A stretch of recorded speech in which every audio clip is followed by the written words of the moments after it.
what's going on with the post office and how did we get here to where the post office needs funding from Congress? Okay, so let's backtrack a little bit and go over a few things about the post office.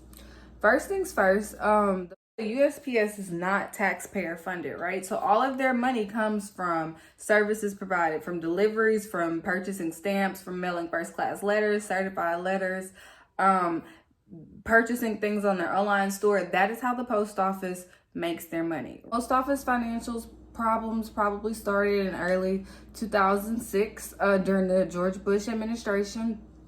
At that time, the post office was running about $6 billion a year in profit. The setup for the post office was a simple, pay-as-you-go structure in terms of their benefits for their workers and their retirement benefits. So that means that as people retired, the post office paid out their retirement benefits. Those benefits were actually paid out by the Treasury Department. And at the time, President Bush thought that since the post office was generating so much revenue, that it would be a better idea for them to go ahead and pay their own retirement and worker benefits. All is fair, so he was very insistent, his administration was very insistent on the post office paying out its own benefits and relieving that pressure from the Treasury Department. Okay, so in 2006, Congress passed a bill called the Postal Accountability and Enhancement Act.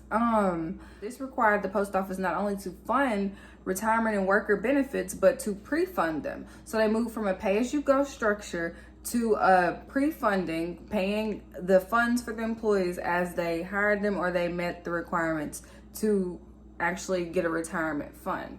Okay. The act in 2006 also set up a Postal Regulatory Commission, which was a board of governors who oversee the use of the post office's resources. Okay, so you couple that with a great recession that we went through after the Bush administration, of which the post office saw a major decline in first class mail, which was a major component of their revenue. And also technology, the changes in the way that people communicate. People became more dependent on mobile phones. So that eliminated a lot of like mailing letters and cards and stuff because people could just send emails from their phones and text. So couple that with like I said, the Great Recession and 14 years of pre-funding retirement funds, and voila, now you have a post office with $160.9 billion in debt. Okay, 160 billion. Of that debt, the post office is estimated to owe 120 billion in retirement funds, 15 billion to the Treasury Department, Federal Financing Bank. I'm guessing they like cut the checks. I don't know, maybe it's fees. And about $25 billion in operations costs. Okay. Why are we talking about the post office today? Well, the CARES Act that was recently passed includes $10 billion in funding for the post office, right? All right, so at this rate, if the post office does not get this loan, the post office service would be disrupted by June. Very modest estimates give it till September. Okay, so what do I mean if they don't get this loan? Right now, the $10 billion is subject to the approval of the Treasury Department. So that would mean that ultimately the people at the Treasury, Stephen Munich, would have to agree to approve this loan. Okay.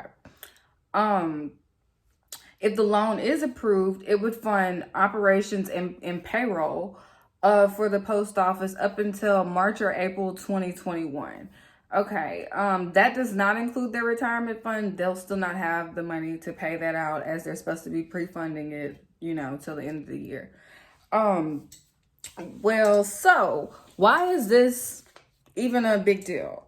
Well, it's a big deal because we need the Treasury to approve the funding until Congress can decide, and the other watchdog agencies, what they're going to do to restructure the post office. Okay, so it's floating out there that the post office could take a private loan or, become privatized and be run more like a company. Why is that such a bad thing? Well, it's not necessarily a bad thing, but what it is a thing that will restrict access for a lot of people, right? So if the post office is privatized, the first thing that's going to happen is delivery service is going to be cut down to about 3 or 4 days as opposed to 6 days. The post office actually delivers 6 days a week now. And it will also shutter rural branches. So if you live out in the country or you live somewhere remote or somewhere kind of far off, you'll be pushed to utilize more central branches. Also, pricing for shipping across country is not going to be as reasonable as it is now, because rates will be different.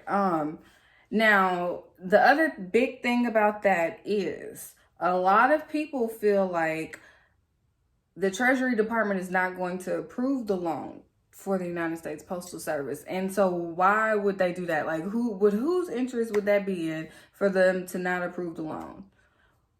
We're in the middle of a pandemic right now, so a lot of people are not moving around. It's not strongly advised to move around. A lot of people are considering mail-in voting. If the post office is not funded, I just said like they'll run out of money, and service will be disrupted in around June or September. The elections are in November. So if the post office is not funded, that will keep a lot of people from being able to cast their vote if they're unable to actually physically go to the poll. So a lot of elder people depend on mail-in voting. A lot of students do mail-in voting. Just a lot of people right now who could consider voting by mail office will not have access to it if the post office does not get adequate funding in time for, the election. Want to support the post office, you could sign petitions, you could buy stamps, mail something to someone, go to their online gift shop, send things cross country. But mostly if you guys call your senators, reach out to them. There's like ResistBot text app that will send a letter or email for you.